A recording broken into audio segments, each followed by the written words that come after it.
नेते पोहोचलेले आहेत। अजित पवार, सुनेत्रा पवार, प्रफुल्ल पटेल, पार्थ पवार, छगन भुजबळ हे शरद पवार यांच्या भेटीसाठी त्यांना शुभेच्छा देण्यासाठी पोहोचलेले आहेत। संदीप राजगोळकर आमचे प्रतिनिधी आमच्या सोबत आहेत। संदीप, मगाचा प्रश्न मी पुन्हा एकदा तुम्हाला विचारते।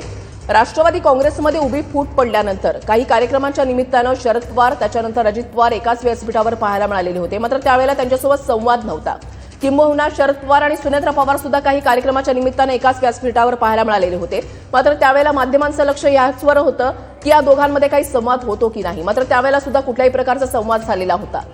निवडणुका झाल्या, निवडणुकांमधलं चित्र सुद्धा उभ्या महाराष्ट्रानं पाहिलेलं आहे।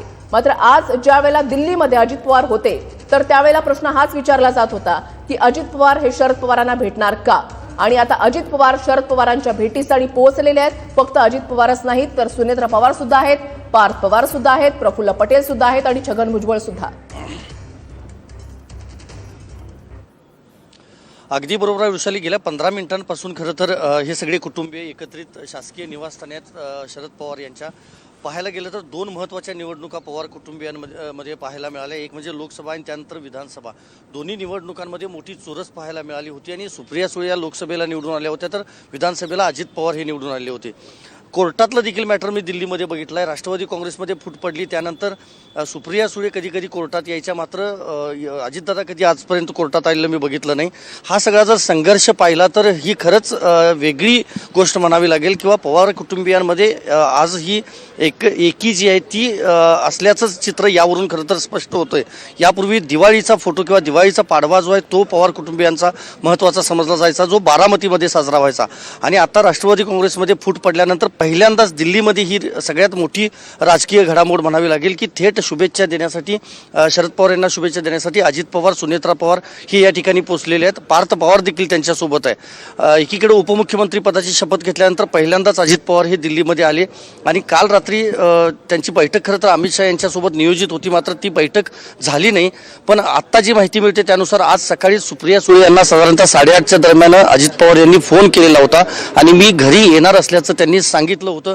हे आत्ता आपल्याला समजलेली ही बातमी आहे। त्यानुसार अजित पवार हे शरद पवार यांना शुभेच्छा देण्यासाठी आलेले आहेत। मी पुन्हा एकदा दाखवतो, हेच ते शासकीय निवासस्थान आहे ज्या ठिकाणी शुभेच्छा स्वीकारत आहेत। दुसरीकडे आपण पाहतोय सदानंद सुळे आणि सुप्रिया सुळे यांची कन्या देखील या ठिकाणी उपस्थित आहेत, मात्र हे दोघंही या घराच्या बाहेर आलेले आहेत सध्या। ही एक महत्त्वाची गोष्ट म्हणावी लागेल, कारण युगेंद्र पवारांच्या प्रचारामध्ये सुप्रिया सुळे यांच्या कन्या ज्या आहेत त्या हिरिरीनं पुढं होत्या।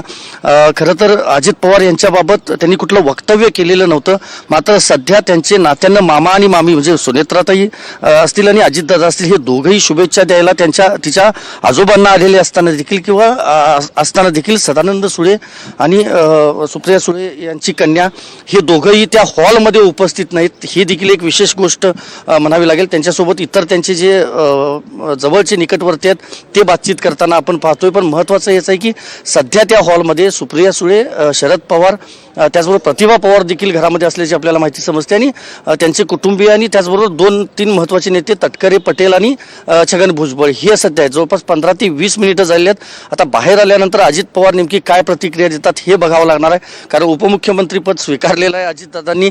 मंत्रिपदाचा तिढा काही दिवसात सुटणार आहे। परवा दिवशी म्हणजे 14 तारखेला मंत्रिमंडळ अस्तित्वात देखील येणार आहे। त्यामुळे जरी ही राजकीय भेट नसली तरी कौटुंबिक त्यांच्यातील जी नातं आहे ते आज पुन्हा एकदा अधोरेखित झालेलं आहे, हे मात्र नक्की। तुमच्याकडून या